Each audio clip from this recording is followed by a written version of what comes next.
Assalamualaikum warahmatullahi wabarakatuh. Alhamdulillah wa syukrulillah la haula wa la quwwata illa billah. Allahumma sholli ala Muhammad wa ala ali Muhammad.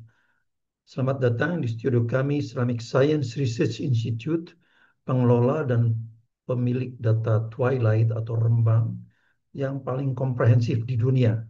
Data kami sudah meliputi 5 benua sejak dari bagian paling selatan bumi yaitu New Zealand sampai dengan wilayah Arktik yang meliputi 5 teritori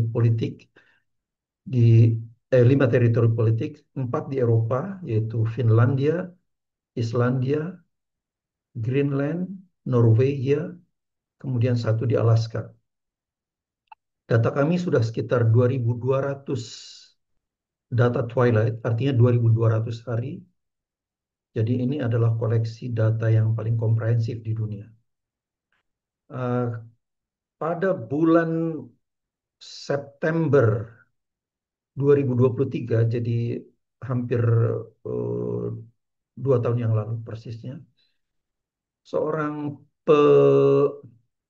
penonton video-video saya, namanya Pak Iwan. Saya sendiri belum pernah ketemu dengan beliau, jadi hanya kenal jadi penonton video saya. Dalam hasil penelitian saya tentang waktu subuh itu, saya berkesimpulan bahwa kehadiran fajar global itu secara global itu sama, yaitu sekitar 12,5 derajat ketika matahari 12,5 derajat di bawah ufuk. Jadi itu jauh sekali dari kepercayaan pemerintah Indonesia saat ini yang eh, mempercayai fajar itu muncul saat matahari 20 derajat di bawah ufuk. Ya. Nah, penelitian saya dengan data real itu 12,5, tapi pemerintah 20 derajat di bawah ufuk. Jadi Pak Iwan ini nggak percaya intinya dengan hasil penelitian saya. Kemudian dia kirim WhatsApp gitu. Pak, saya ingin mengambil data sendiri. Boleh? Saya bilang. Ambil dalam bentuk video. Nah, kemudian terjadi ya sedikit lah eh, eh, cara diskusi sedikit tentang bagaimana cara pengambil. Jadi intinya beliau kemudian mengambil data video di Dusun Gempang, Kecamatan Kartasuro, Sukoharjo di Surakarta. Ya. Itu dilakukan pada 25 September 2023. Selain itu, beliau juga mengambil data pada eh, pada 28 Septembernya, tapi itu untuk data Isya. Yang saya akan diskusikan pada hari ini adalah yang subuh dulu, yang fajar dulu. Pada 2020, 23, 25 September 2023 itu. Oke, saya mengambil pelajaran untuk mereka-mereka yang tidak percaya dengan hasil penelitian. Saya sebaiknya seperti Pak Iwan ini. Jadi dia tidak percaya, ambil data sendiri. Oke, ambil data sendiri, video dan sebagainya. Jadi jangan cuman omon-omon aja gitu. Ada seorang yang menuduh saya, Pak Tono itu datanya tidak memperhatikan kondisi langit. Jadi saya pikir juga ini cuma dengar-dengar dari kabar burung aja atau gimana ini dia sendiri. Tapi anehnya orang-orang yang seperti ini, ketika saya oke kalau gitu mari kita ambil data sama-sama, kita proses sama-sama di lapangan, kemudian kita hasilnya on the spot kita presentasikan di saat itu juga. Hari itu juga, jadi tidak usah dibawa pulang ke rumah. Jadi katakanlah mengambil data sampai pukul setengah 6 gitu, kemudian istirahat kita jam 7 kembali lagi kita proses datanya. Udah jam 9 kita presentasikan, itu sudah itu. Tapi orang-orang seperti ini yang menuduh saya, Pak Tono tidak memperhitungkan kondisi langit, itu tidak mau kalau diajak seperti ini. Jadi cuman aja gitu loh, cuman dengar-dengar selentingan dari kabar-kabar burung, tapi kemudian jadi bagusnya seperti Pak Iwan ini. Nah, jadi itu yang seharusnya dilakukan. Baiklah, untuk itu saya akan mulai eh, presentasi ini dengan anu saya. Izinkan saya share file saya. Jadi judul video saya kali hari ini adalah pada 25 September 2023, azan di Solo, yaitu yang di data yang diberikan oleh Pak Iwan ini, berkumandang 29 menit sebelum fajar. 29 menit sebelum fajar ya. Jadi ini sangat serius sekali. Seperti biasa, saya dari Islamic Science Research Institute. Nama saya Tono Saksono. Nah, sebelum saya memulai itu, saya akan berikan semacam ini ya, overview tentang kepercayaan dunia Muslim terhadap fajar itu. Ini anunya. Eh, jadi gini, ini intinya adalah eh, fajar itu dibagi menjadi tiga oleh Giovanni Battista Riccioli, seorang pendeta Katolik ya dan astronom Italia pada abad ke sekitar 16 ke 17 lah, 16-17. Beliau hidup pada 1598 sampai 1671. Jadi fajar itu dibagi menjadi ini. Astronomical twilight ketika matahari masih 18 derajat di bawah ufuk, fajar astronomis itu muncul. Kemudian bergerak matahari bergerak, nanti saya ada anunya. Pada 12 derajat di bawah ufuk itu dinamakan nautical twilight. Ketika matahari 12 derajat di bawah ufuk. Kemudian 6 derajat di bawah ufuk. Inilah pembagian fajar yang eh, eh, apa ya diperkenalkan oleh Giovanni Battista Riccioli, pastor Katolik itu. Nah, sayangnya umat Islam mempercayai bahwa fajar astronomis inilah yang dinamakan fajar sodik itu. Nah, itu saya anukan ini. Nah, jadi kira-kira anunya begini. Nah, kalau karena bumi berputar seperti ini, berotasi pada sumbunya, maka seolah-olah matahari itu bergerak mengelilingi bumi ini dinamakan gerakan semu ya. Saat matahari 18 derajat di bawah 18 derajat di bawah ufuk itulah yang oleh Giovanni Battista Riccioli dikatakan astronomical dawn, fajar astronomis. Kemudian matahari bergerak sini, tapi gerakan semu ya karena mataharinya bumi yang berputar seperti ini. Pada saat 12 derajat inilah fajar nautika. Kemudian fajar sipil 6 derajat di bawah ufuk. Kemudian matahari terbit. Kemudian matahari bergerak ke sana, tenggelam di ufuk timur, di ufuk barat, tenggelam, turun 6 derajat, inilah dinamakan senja sipil. Turun lagi 6 derajat, inilah senja nautika, nautical dust. Kemudian 7 6 derajat lagi, jadi 18 derajat totalnya. Itu dinamakan senja astronomis. Jadi inilah yang oleh umat Islam dipercayai sebagai. Jadi di Indonesia diturunkan lagi ini 18 derajat, diturunkan lagi 2 derajat sehingga 20 derajat. Itulah keadaan fajar sodik. Mengapa? Dengan anggapan bahwa atmosfer di ekuator itu lebih tebal daripada atmosfer di lintang atas. Jadi kalau di Eropa itu 18 derajat, fajar sodik menjelang fajar sodik. Tapi kalau di ekuator itu 20 derajat. Nah, itu anunya. Oke. Nah, catatan penting berikutnya. Saya akan berikan ilustrasi tentang para otoritas yang sukanya bikin larangan-larangan itu loh. Jadi orang-orang yang tadi menentang apa tuh saya apa hasil penelitian saya dengan mengatakan tidak memperhitungkan kondisi langit gitu. Itu kemudian diikuti dengan anu lah kecenderungan untuk melarang saya karena akan membuat gaduh katanya gitu. Jadi saya tidak boleh me- mempublikasikan hasil-hasil penelitian saya. Saya akan berikan ilustrasi Trump yang membekukan 2,2 miliar dolar bantuan untuk Harvard University ya. Nah, itu. Mengapa dia membekukan itu? Karena Harvard University menolak untuk melaksanakan eh, kebijakan-kebijakan yang apa ya yang berujung pada penelitian tentang apa ya kebijakan tentang antisemitisme di kampus di Harvard itu.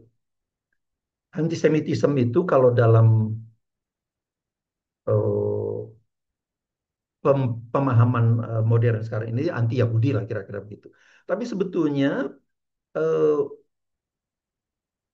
kajian-kajian antisemitisme yang di kampus-kampus Amerika itu adalah bukan karena isu-isu SARA, tapi justru karena tindakan-tindakan genosida yang dilakukan oleh pemerintah Israel, ya, pemerintah Israel yang melakukan genosida di Gaza itu. Jadi sebetulnya itu bukan bukan masalah ininya, bukan masalah rasismenya ya. Nah, itu persoalannya kemudian Trump itu melarang ini kajian-kajian tentang antisemitisme ini di kampus Harvard. Oke, kemudian yang keduanya, Harvard juga menolak eh, kebijakan-kebijakan administrasi pemerintah federal kampus yang membatasi eh, penguatan civil right, hak-hak sipil ya, dan constitutional right, hak-hak konstitusi termasuk academic freedom. Di antaranya yang tadi anti apa tuh kajian-kajian tentang antisemitisme itu. Kemudian Harvard juga menolak keinginan Trump untuk eh, membatasi DEI inisiatif pada penerimaan mahasiswa mahasiswa di Harvard. DEI itu adalah singkatan dari diversity, equity, dan inclusion. Jadi intinya adalah meskipun Harvard University ya ternyata mereka itu tidak melulu hanya kemudian meanukan menerima mahasiswa itu atas dasar eh, merit system saja, tidak. Mereka juga menghargai bahwa eh, diversity. Jadi multi etnis di kampus itu dihargai betul. Itu menjadi suatu yang sangat berharga bagi Harvard. Jadi bukan saja orang-orang yang berprestasi saja yang diterima oleh Harvard itu, tapi mereka juga memperhatikan bagaimana orang perwakilan-perwakilan dari Asia, dari Timur Tengah, dari itu semua ada gitu. Supaya ada diversity. Equity itu mereka tuh diperlakukan secara bersama, sama. Inclusion itu ya artinya ya anulah apa tuh inklusif gitu ya. Tidak tidak tidak kemudian apa itu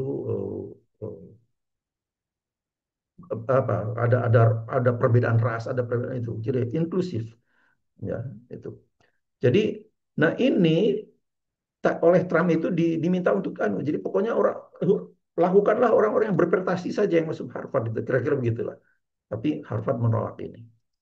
Kemudian Harvard juga menolak perintah Trump untuk tentang merit-based admission reform, yaitu reform yang seperti tadi ya hanya pokoknya berdasar merit system aja gitu. Jadi orang-orang yang berprestasi aja yang anu dianu. Tapi Harvard tidak mau itu seperti itu.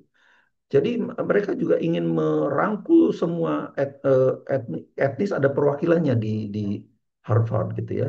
Jadi ini itu sebagai diversity consideration. Jadi pertimbangan-pertimbangan dari diversity itu, perkeragaman itu.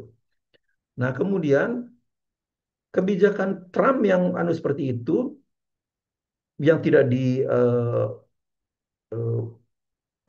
oleh Harvard itu kemudian dana federal bantuan negara federal, pemerintah federal pada Harvard sebanyak 2,2 miliar dolar setahun ya, itu kira-kira 35 triliun, itu dibekukan. Nah, jadi inilah apa itu perlawanan-perlawanan kaum eh, eh, intelektual ya, akademisi untuk yang tidak mau tunduk pada kekuasaan itu.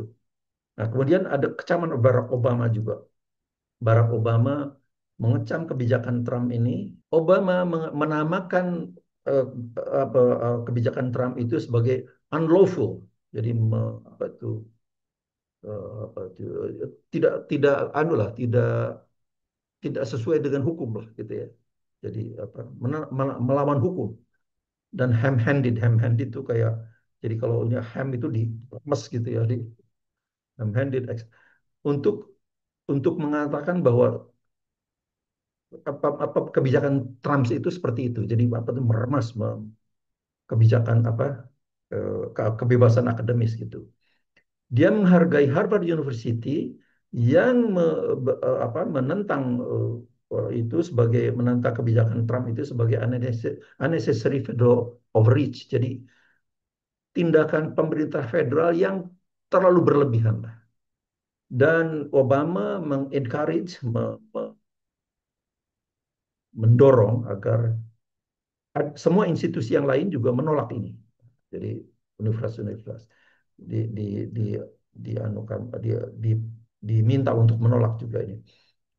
Kata Trump, Barack Obama, kalau kamu mentarget institusi pembelajaran seperti universitas ini untuk eh, karena mereka menentang pikiran Anda, kamu sebetulnya sedang menghukum elite, kaum elite. Kamu kamu bukan bukan hanya mempanis, menghukum kaum elite di universitas itu. Kamu juga menghukum kemajuan. Kamu menghukum mahasiswa dan kamu menghukum Amerika secara umum. Jadi ini sangat keras sekali pidato Barack Obama ini. Itu disampaikan eh, ya pokok intinya anu lah. Ini pidato Obama ini disampaikan pada sebuah forum ya dinamakan Midwest Forum di on Education di Chicago. Jadi ini yang saya pengen anukan adalah pada orang-orang yang tadi akan melarang-larang saya melakukan publikasi ilmiah saya itu.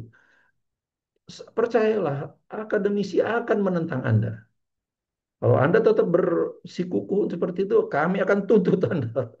Kami akan tuntut Anda. Ini adalah satu apa itu eh, pengkerdilan pada upaya upaya pencerdasan umat ya. Ekspresi kami sebagai akademisi dibungkam gitu, pembungkaman pada kebebasan berekspresi sebagai akademisi. Jadi kami akan tuntut. Jadi mohon maaf, saya peringatkan pada mereka-mereka yang berusaha akan melarang-larang itu. Kalau Anda punya anu, buat seperti Pak Iwan ini, yang datanya saya berikan ini. Ambil data sendiri, berikan, kemudian kita proses sama-sama. Atau kita ambil data sama-sama gitu. Intinya seperti itu. Itu yang harus dilakukan. Jangan melarang-larang. Oke, kemudian ini sampai ke anunya, pokok persoalannya. Fajar di Gumpang, Desa Gumpang, Kartasura. Kartasura itu kecamatannya, Sukoharjo kabupatennya, Surakarta itu adalah karesidennya ya, karesidenan Surakarta pada 25 September 2023. Nah, ini Fajar Sodik 25 September 2023 di Kampung Kartasura. Nah, saya akan berikan original videonya. Jadi Pak Iwan itu betul-betul me- merekam videonya ya. Nah, ini boleh dilihat ini waktunya ini sudah tikling ya. Diambil sejak pukul 3.45 ya. Jadi kira-kira kalau 3.45 itu matahari itu pada saat itu 25 sampai 26 derajat di bawah ufuk ya. Jadi ini jauh sebelum fajar ini. Jauh sebelum fajar. Karena fajar pemerintah itu pada pas saat matahari 20 derajat di bawah ufuk. Nah, itu yang pertama. Yang keduanya, mau diperhatikan ini sebetulnya ufuk sudah kelihatan, tapi ini karena di Desa Gumpang itu kalau mengarah ke arah timur, ini kan ke arah timur nanti matahari terbit di arah timur, itu menghadap ke kota Solo, kota Solo. Jadi ini adalah polusi cahaya kota Solo ini kelihatan ini. Jadi ini bukan fajar ini, polusi cahaya. Nah, ini yang akan saya buktikan bahwa polusi cahaya itu tidak akan menghambat kehadiran fajar, tidak akan. Mengapa? Karena polusi cahaya itu tetap.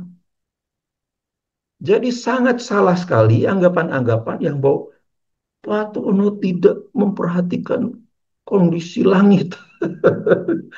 Iya, cuma dengar-dengar dari orang-orang berseliweran di WA, tapi dia tidak punya apa itu membaca data pun mungkin nggak bisa gitu ya. Jadi ini yang harus diperhatikan, harus dia. Kalau Anda punya pendapat, Anda sampaikanlah dengan data yang meyakinkan itu loh. Jadi jangan cuma dengar-dengar dari. Nah, ini ini Venus ini Venus. Jadi ini sudah tikling ya, lihat ini sudah 1 menit 49 detik. Fajar itu nanti akan muncul pada di sini apa? Azan, maaf, azan itu muncul pada menit ke 24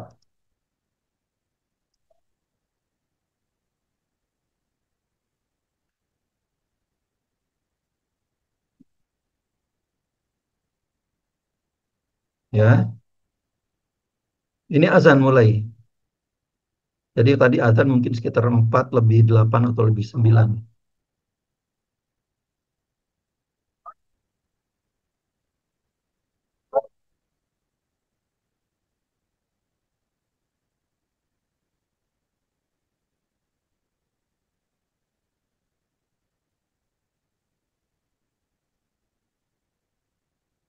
ya.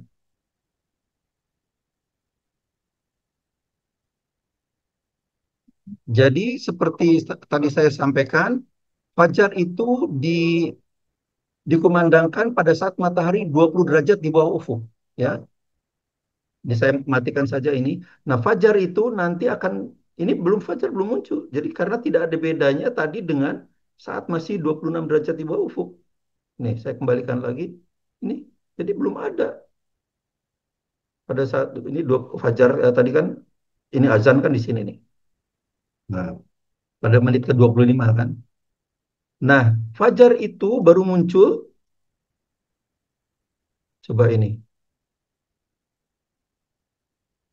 Nah, ini nih fajar yang mulai. Setelah 1 jam lebih ini baru kelihatan fajar itu.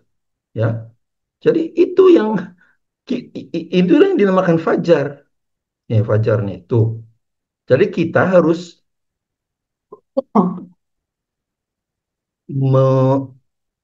scrutinize ya, meneliti, menyelidiki kapan permulaan fajar itu terdeteksi. Ya, itu. Ini lihat nih fajar tuh. Nah, ini gunung karena ini menghadap ke timur, jadi ini adalah Gunung Lawu ini. Dari Desa Gumpang ke arah timur itu Gunung Lawu. Jadi yang tadi polusi-polusi cahaya ini adalah akibat pencahayaan kota Solo yang tertangkap sehingga ada ini. Tapi ini bukan fajar, ya. Jadi oke, itulah anunya. Nah, sekarang saya akan ke anunya. Jadi karena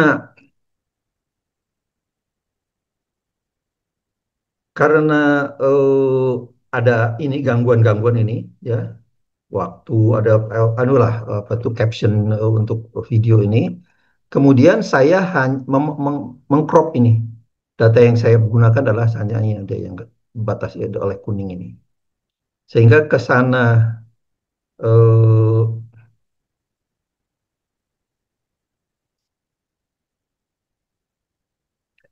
ke sini ada 1280 piksel ke arah kolomnya ini, ke arah barisnya itu ada 720 piksel ya. Tapi ingat, ini dikalikan ini itu mungkin saya tadi saya lupa hitung ya. Intinya inilah kalau jumlah piksel dalam dalam kotak ini ada berarti 1280 dikalikan 720 mungkin barangkali itu sekitar 1 juta piksel lah kata lebih kurang lebihnya ya 1 juta piksel. Itu harus dikalikan tiga karena ada tiga channel green, red, green dan blue ya. Jadi itu yang anu. Oke, kemudian kita mulai menganalisisnya. Jadi ini adalah eh, foto pertama ini. Foto pertama yaitu pada foto ketiga eh, saya ambil pada foto ketiga pada pukul yang diambil pada 3:45:57 pada saat itu standar deviasinya ini ya standar deviasi. Kemudian kedudukan matahari adalah 25,4 derajat di bawah ufuk ya 25,4 derajat di bawah ufuk. Kemudian foto yang terakhir adalah foto ke 220 eh, pada pukul 4.58 17 ketika matahari 7,5 derajat di bawah ufuk. Jadi ini masih di bawah ufuk nih, sudah terang seperti ini sebetulnya masih di bawah ufuk. Jadi kita masih punya waktu sholat itu katakanlah 7,5 kali 4. Jadi 30 menit lagi ini, masih 30 menit sebelum syuruk, sebelum matahari terbit. Nah, kemudian seperti biasa, saya memprosesnya dengan dengan pemodelan matematik gitu ya. Ini foto, nomor fotonya, ini jamnya, ini standar deviasinya, dan ini adalah kedudukan mataharinya. Jadi yang saya proses itu adalah ini nomor foto dan ini saja, standar deviasi ini saja. Jadi saya menutup ini. Saya tidak tidak melihat kedudukan matahari dan ini. Baru terakhir nanti setelah diketahui di mana kehadiran fajar, itu baru kita menengok ke arah jam dan kedudukan matahari. Jadi dari sini pemodelan matematiknya adalah ini. Ternyata fajar itu muncul pada ini ya, pada posisi 12,9 derajat di bawah ufuk ya. Matahari 12 derajat di bawah ufuk, 12,9 derajat di bawah ufuk ketika yaitu pada waktu 4.36.37, 4.36.37, sehingga kalau Anda azannya dengan 18 derajat, seandainya 18 derajat ya, karena yang Giovanni Battista Riccioli itu kan pakai astronomical dawn ya. Itu adalah pada pukul 4.15.56. Jadi terlalu awalnya itu adalah 20 menit 41 detik. Namun demikian karena azan tadi itu dilakukan pada 20 derajat di bawah ufuk, harus ditambah 8 menit lagi nih. Jadi 28 derajat 28 menit 41 detik. Artinya 29 menit terlalu awal gitu. Jadi sekarang saya tunjukkan anunya ya, eh, data kegelapan malamnya sejak dari awal sebelum azan. Nah ini. Nih. Jadi data itu diambil pada sekitar 25,5 derajat kan. Ini 25 derajat, ini 20,5 derajat, 25,5 derajat. Azan ada di sini. Ketika 20 derajat kan, azan di sini. Mana ini? Semua kalau begini artinya gelap terus, gelap, gelap, gelap, gelap. Baru terang itu fajar muncul adalah di sini. Itu ketika dia semakin ini. Sekarang coba lihat. Bagaimana Anda akan membedakan antara ketika matahari 25 derajat di bawah ufuk dengan 20 derajat di bawah ufuk? Bagaimana membedakannya? Dengan 18 derajat di bawah ufuk, bagaimana membedakannya? Kita sebagai manusia modern saja dengan segala macam teknologi yang sudah sangat canggih seperti ini nggak bisa membedakan ini. Karena sebetulnya memang tidak ada gitu. Jadi bagaimana orang pada abad ke-17 Pasteur itu kemudian bisa membedakan 18 derajat dengan 12 derajat dengan 6 derajat, 6 derajatnya ada di sini. Bagaimana membedakannya? Jadi pembagian fajar menurut Giovanni Battista Riccioli itu tidak ada sebetulnya. Itu hanya untuk keperluan administratif lah gitu ya.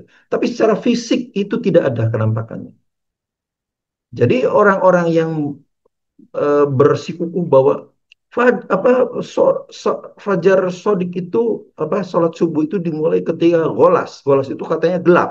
Oke, kalau gelap berarti Anda boleh sholat jam 9 malam, sholat subuh jam 9 malam, jam 12 malam, jam 3 malam, sama aja, gelapnya sama itu.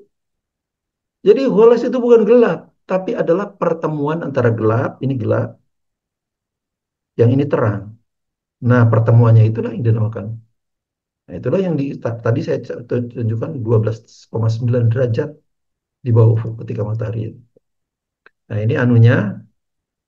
Nah, cuman karena ini sudah ada polusi, jadi ufuk itu kan udah kelihatan di sini ya. Meskipun ini bukan ufuk karena kehadiran fajar, tapi karena ada polusi cahaya itu, maka saya tidak menggunakan edge detection karena edge detection pasti akan sudah bisa mendeteksi edge di sini ya. Jadi saya menggunakan histogram distribution seperti ini histogram. Kemudian ini adalah eh, 3D surface modeling. Nah, kemudian ini pada saat itu 25 derajat, 25,4 derajat di bawah ufuk. Ya, jamnya ini. Kemudian ini saya 24,8, 3,6, 22,4. Lihat ini anunya belum bergerak ke sana. 20,5. Jadi tidak ada bedanya antara 25 saat matahari 25 derajat di bawah ufuk dengan 20 derajat di bawah ufuk. Tidak ada bedanya. Ini masih bergeser di antara itulah. Nah, disinilah baru kemudian sistem yang saya develop itu, saya namakan Saxon algorithm, mulai mendeteksi kehadiran fajar ini. Ya, buktinya nanti ini akan semakin tersebar. Nah, itu semakin tersebar, ini semakin menyebar. Kalau tadi kan saya kembalikan lagi ya, ini masih anu, sekarang sudah lebih tersebar. Nah, lebih tersebar, lebih tersebar. Nah, itulah fajar. Ya, itulah fajar. Jadi, eh, kesimpulannya adalah fajar di Solo itu, di Gumpang, itu muncul saat matahari 12,9 derajat di bawah ufuk. Dan itu ternyata tidak dipengaruhi oleh polusi cahaya. Karena ternyata ini lebih tinggi daripada rata-rata yang 12,5 derajat. Toh. Rata-ratanya 12,5 derajat. Ini 12,9 artinya lebih tinggi daripada itu. Nah, jadi itu anunya. Nanti di Jogja saya punya kondisi bulan purnama 78% kalau tidak salah itu dapatnya malah 16 derajat. Jadi tidak ada itu korelasinya antara polusi cahaya dengan eh, me- terlambatnya kelahiran fajar itu tidak ada, ya. Jadi kalau Anda mau menganukan seperti itu, anukan dengan bukti saintifik, analisis dengan detik per detik ibaratnya kan, seperti yang saya lakukan. Jadi jangan cuma sekedar dengar-dengar dari diskusi di WA group, wah tidak memperhatikan kondisi langit. Jadi demikian semoga bermanfaat. Assalamualaikum warahmatullahi wabarakatuh.